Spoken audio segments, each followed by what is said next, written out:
I think it's interesting that every new horror movie, at least from a major studio that gets a theatrical release, the hype elevates and elevates and boils to a heated tension until it explodes the weekend that the movie comes out. It has happened again with Zach Cregger's sophomore effort, the horror thriller Weapons. So the question with this movie, just like every other horror movie in at least the modern era, is, does this thing live up to the hype?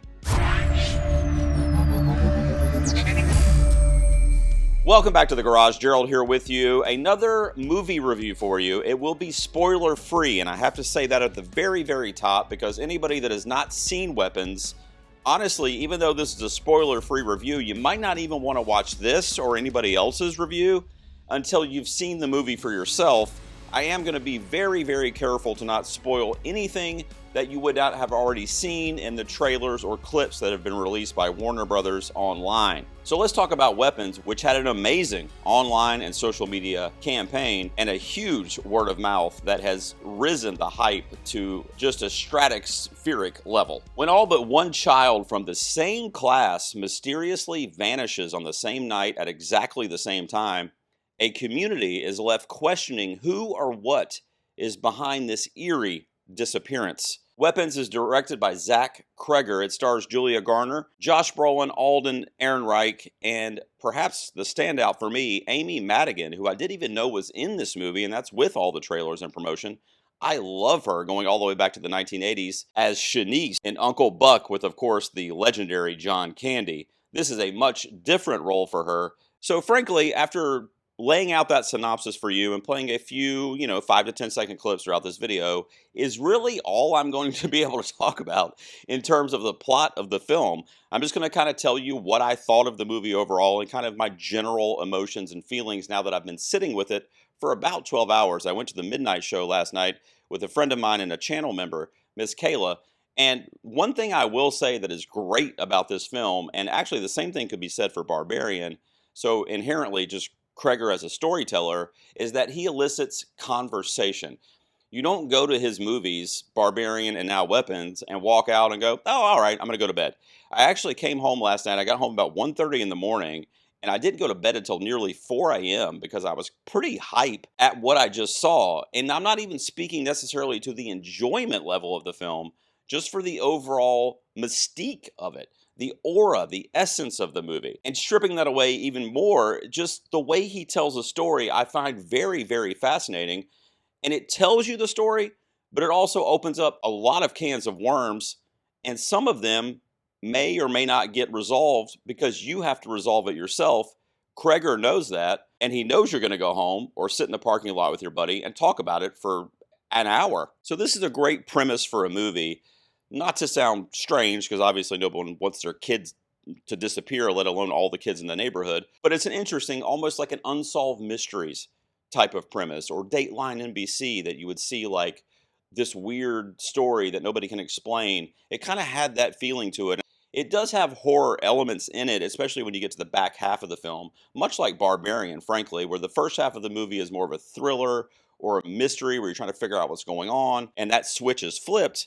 Then it kind of becomes a horror movie and starts to introduce things that you would expect from a particular subgenre that is introduced in the second half of this film, to where you go, okay, that's what we're doing here. A lot of reviewers that I trust, honestly, and that I watch, I haven't watched any of the Weapons reviews yet, but in general, they'll give you positives about the movie and they'll give you negatives about the movie, and then they'll give you like their overall score or their overall final thoughts or whatever. I never break it down like positive, negative like that. But in the case of Weapons, I'm going to essentially give you one glaring positive that I absolutely loved so much about this movie that, frankly, it's baffling what I'm about to tell you. And then the negative is really just one negative that, honestly, based on the positive I'm going to be talking about in a second, is pretty minuscule and minor, but it has such a large effect on how the movie has sat with me since I saw it last night. And again, I'm going to do so without spoiling it. The positive for me, which is the storytelling technique, the narrative from Zach Cregger, which can really be drilled down to the screenplay, the screenwriting here. This is a brilliant script. Speaking to that storytelling technique or that script writing that I was talking about, those 6 main characters, and I don't want to talk about any of them specifically. I might mention the actors, but I don't want to talk about who they are or what they're doing, because I definitely don't want to spoil this for you. I'm being very careful about that. Kreger tells you a section of the movie, essentially like an act, not really an act, like a chapter of the movie or a portion of the film. And it's being told through our main protagonist, the main character, the anchor. And it starts out where it's Julia Garner, who is the teacher for this class. And you've seen in the trailers that the community is like, she must know something. She basically is the only one that sees all of these kids in the same setting every single day. Why is she there? Why is it just her class? There's hundreds of other kids in the school. What the fuck is going on, Julia Garner? We saw Ozark. We know something's up. So you think, after seeing the trailers, if you knew anything about it, the posters, whatever, you think, okay, Julia Garner's our main, heroine, our main character. We're going to be following. She's going to be the final girl, or whatever you're thinking, right? Well, no. So there's a build-up in that opening chapter with her, and you're like, man, this is coming to a climax pretty quickly. 20 to 30 minutes or so, it cuts, okay? Then we get our next chapter or our next portion, and it's a POV from a new character. It may have been a character that we already know, a la Josh Brolin, who has a very big role in the film. Alden Ehrenreich is in the film as a police officer. So we see all of those characters in that opening chapter with Julia Garner, but now the camera angle or the storytelling is kind of flipped, where we're reliving a lot of the same events or the same couple of days that we saw with Julia Garner, but we're seeing it through Josh Brolin's perspective, for example. And then once we get to the end of his chapter, it cuts and it goes to Alden Ehrenreich. And we see a lot of the same shit. Conversations that we saw him have with Julia Garner in the opening, but we see how he arrived at that location and what put him in that place to be talking to her or helping her do whatever. It is a very fascinating way to tell a story, especially a mystery, because obviously the character only sees what they see. They don't have a lot of the clues that other characters may have. So let's say there's 6 puzzle pieces or 6 pieces of evidence that would tell us where the kids are. And each one of these characters has a different piece of evidence. If you had all 6 of those pieces as a detective or somebody that's investigating, trying to figure out what's going on like Josh Brolin's doing, you would be able to solve it. But you don't have that. You only have what's in front of you or what you've discovered. Or if you team up with a second person, you might have what you have and what they have. So this movie was brilliant because each character that we get introduced to, we're essentially given their puzzle piece. And we're able to carry that kind of collection of puzzle pieces to the final act of the film and go, okay, this is how these piece together. This is why the kids did this. This is where they went. And it kind of comes together beautifully, frankly. And it is very fulfilling because you figure it out, but really Kreger's telling you. But the beautiful thing about it to me is that he's not telling you in an exposition type way or a holding your hand kind of way. He's just giving you the information through the different POV of these characters.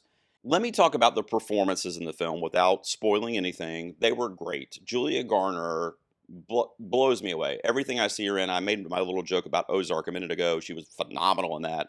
One of the best TV acting performances I've probably ever seen, and I've been watching TV for a long time because I'm old as shit. One of the best alive. I love her so much. She was... If you want to stop me, you're gonna have to fucking kill me!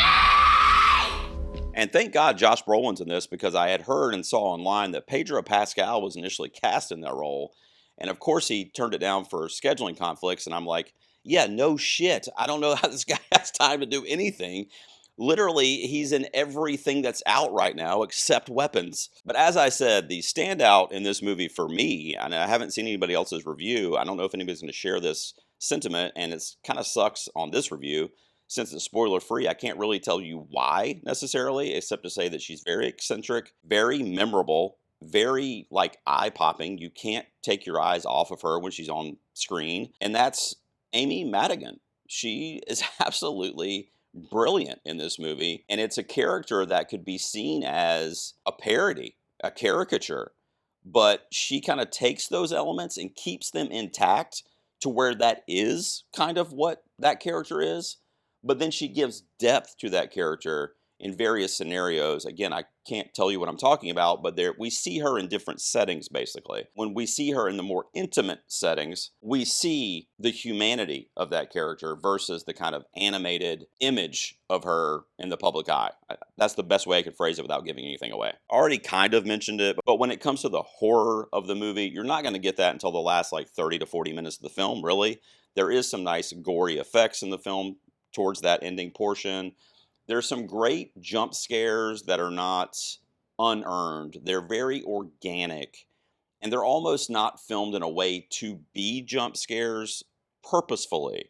Now, there are a couple that are obviously in there to make you jump, but there's a couple that are like very subtle that will kind of make you jump or at least sit up on the edge of your seat. You know that meme where the guy sits up like, oh shit. And Zach Cregger does a great job in this film and in Barbarian of using light, or really the lack thereof, and the sound design to kind of fill your head as to what's in the negative space in the scene.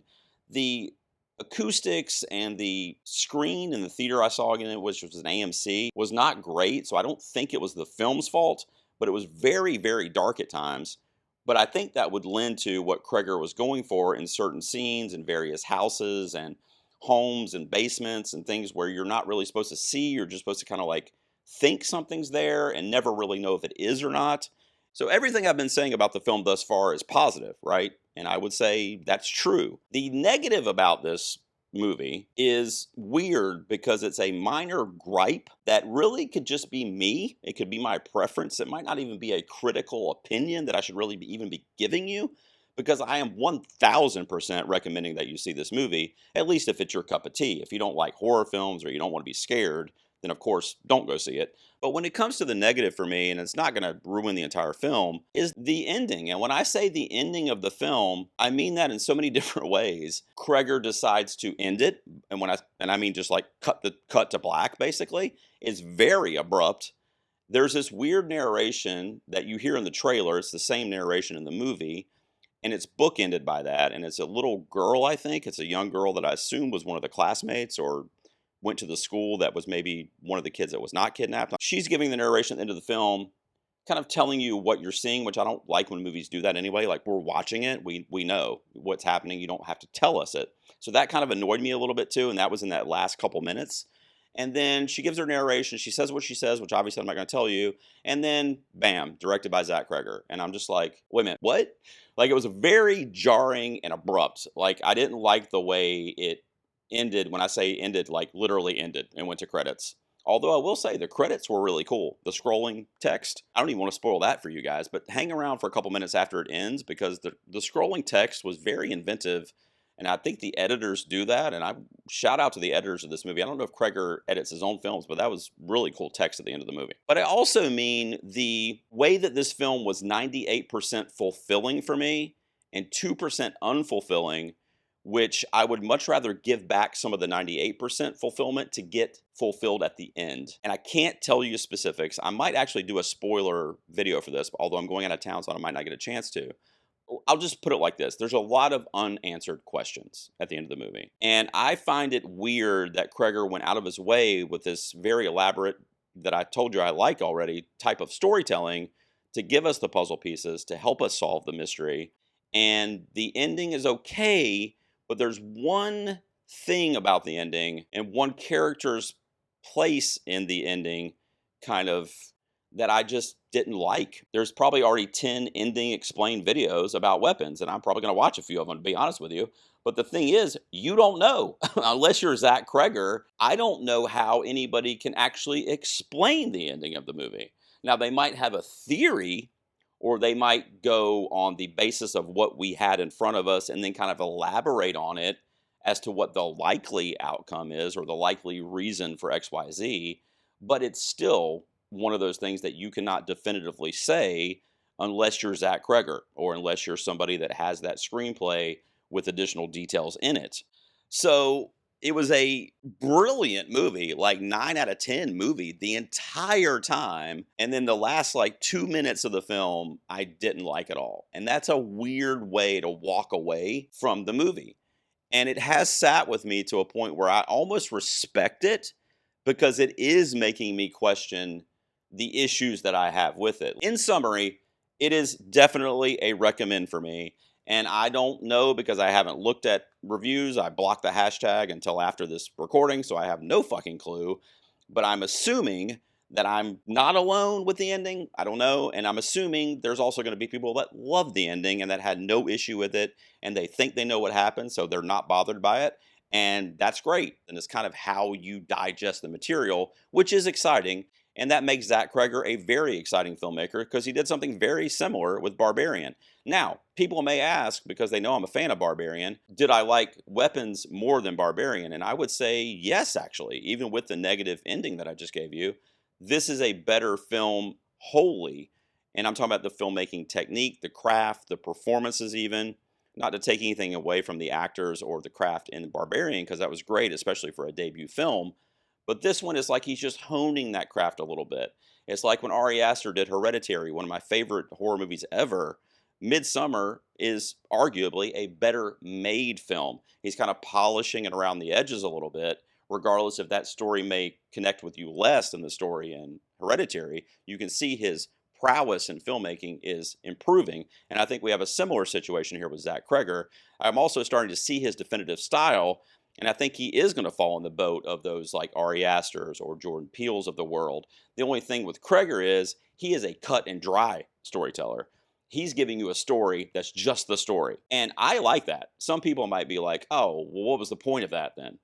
I could just watch a Dateline NBC special. What was that? We've gotten so susceptible to being detached from those 80s and 90s films that were just slashers, or they were just, a kid disappeared and here's the serial killer that kidnapped him or whatever.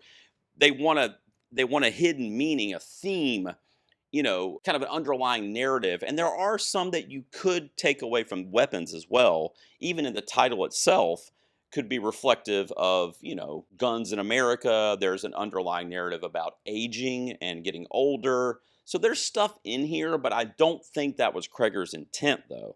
You don't have to have that fulfillment from the thematic elements to be overall positive on the movie, which is where I'm sitting. So when it comes to the craft of the film, as you guys know, I break it up into two sections when I give you my overall score. The craft is basically the elements of filmmaking, the techniques, the cinematography, the screenplay, which I think is a freaking banger, the score, those types of things. And I'm going to give it a 9 out of 10. I think this is an extremely well-made film.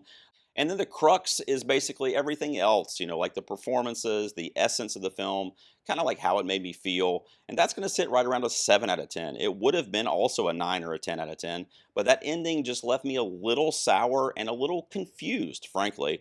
But it would never in any way undermine or cause me to dislike the first 75% of the movie that I had seen before that, because I loved everything about it up until those last few minutes. So overall, on Weapons, the sophomore effort from, I think we can say, horror filmmaker now, Zach Kreger, is going to get a 7 out of 10 for me. I'm going to go check out some reviews now that I've recorded mine, and hopefully I'm not out on an island again. Let me know what you guys thought down below. Are you excited for this one? If you have not seen it, let me know that also. Thanks for tuning into this movie review, guys. I will see you out here next time in the garage.